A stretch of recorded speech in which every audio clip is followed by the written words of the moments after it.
We made some real progress today, a very important call with President Trump earlier on in relation to security guarantees, as Emmanuel has just set out. And as we've said all along, we, the coalition, stepping up, showing what we will do, the plans we've put forward, credible military plans, and alongside that, the backing of the US.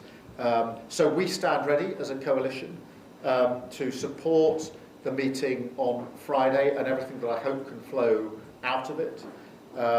Nothing is obviously guaranteed, and as Emmanuel has said, and Friedrich has said, the President has agreed to debrief immediately afterwards so that we know what the next steps will be.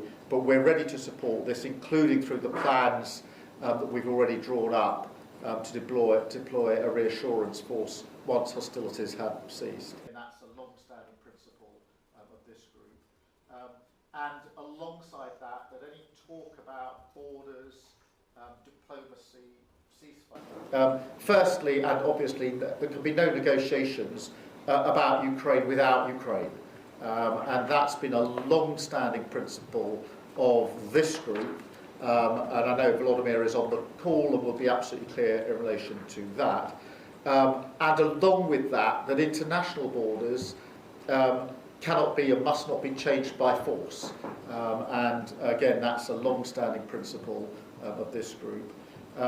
And alongside that, any talk about borders, diplomacy, ceasefire has to sit alongside a robust and credible security guarantee to ensure that any peace, if there is peace, is lasting peace, and that Ukraine can defend its territorial integrity as part of any deal. And that's why this group was set up. That's why it's important we've all made the commitments that we have. Lasting peace in Ukraine.